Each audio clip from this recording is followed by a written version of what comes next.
Hi, I'm Sam Marino, covering Israeli elections for the Avocado. In the previous episode, we talked about national defense and how it's usually the main issue guiding Israeli voters. This election may be the exception, because the main issue seems to be not national defense or the economy or the role of religion, but first and foremost the Prime Minister himself, Benjamin Netanyahu. Now, originally I wanted to do a whole recap on Netanyahu's life and political philosophy, but it was as long as the national defense video. So instead, what we're going to do is talk about scandal. In fact, I'm going to take a page from Legal and Lost Blame. The name of the game here is corruption.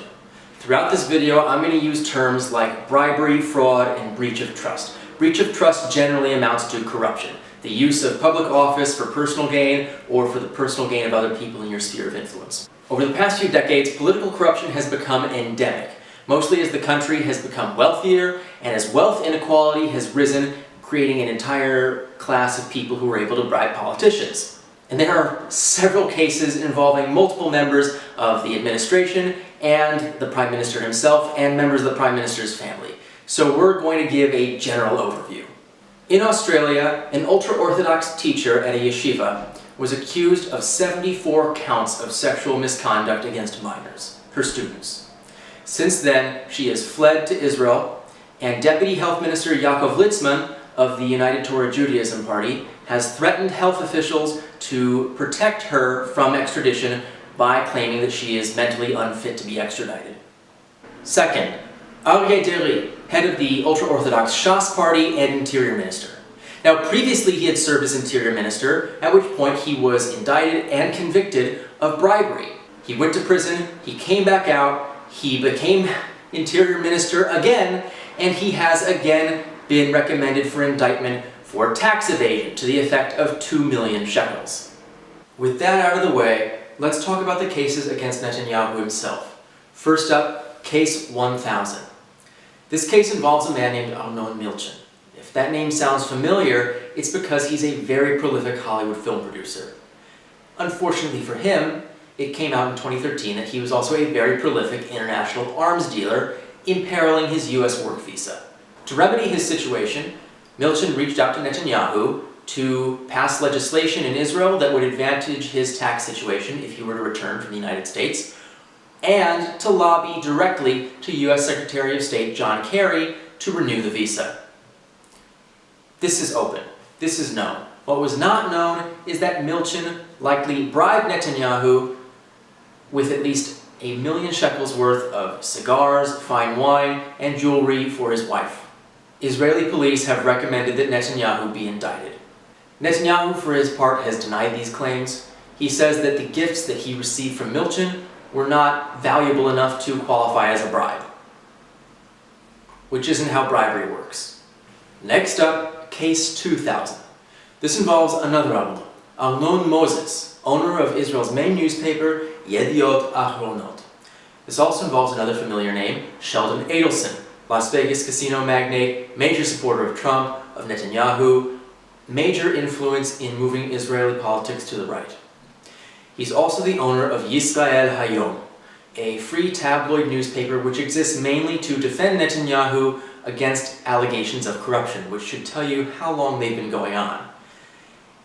It's known that Netanyahu has some control over the editorial and the circulation of this newspaper. Netanyahu attempted to use Yisrael Hayom as leverage by calling up Moses and saying that if Yediot Ahronot gave him more favorable news coverage, he would pass legislation that would limit the circulation of Yisrael Hayom. This is not in question because Moses recorded the conversation and released it to the police and the media. The police have recommended that Netanyahu be indicted in this case. Case 3000 alleges that Netanyahu's legal support team received bribes from the German engineering firm ThyssenKrupp to commission 3 new submarines for Israel, but Netanyahu has been cleared of wrongdoing in that case. Case 4000, also known as the Bezek Wallah affair, is another story involving media coverage. Bezek is a major telecommunications monopoly in Israel, and its CEO allegedly approached Netanyahu offering more favorable coverage in Bezek's TV stations, Wallah, in exchange for Netanyahu's approval of a corporate merger between Bezek and the cinema monopoly, Yes. Netanyahu claims that this couldn't have taken place because Wallah's coverage did not change in a sufficiently positive manner for his liking, but Israeli police have recommended that he be indicted for bribery, fraud, and breach of trust in this case as well. Now, the current Attorney General, Avichai Mandelblit, has not made a final decision whether to indict. And this is why Netanyahu has called elections. He believes that as long as there is an election in place, Mandelblit will not indict, because it would come off as an interference in the political process.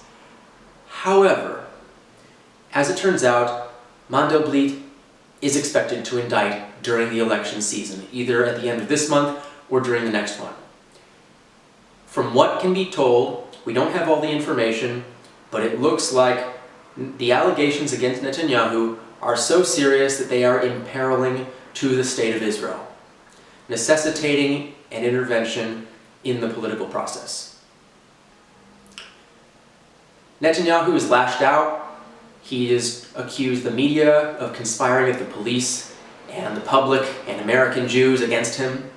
He's attacked George Soros. He's talked about fake news, or rather, fake news. And he has even gone on TV and demanded his natural legal right to commit witness intimidation, lashing out at who he sees as snitches. This is where we are. And this is why I'm going to keep making updates. For the Avocado, I'm Sam Aaron.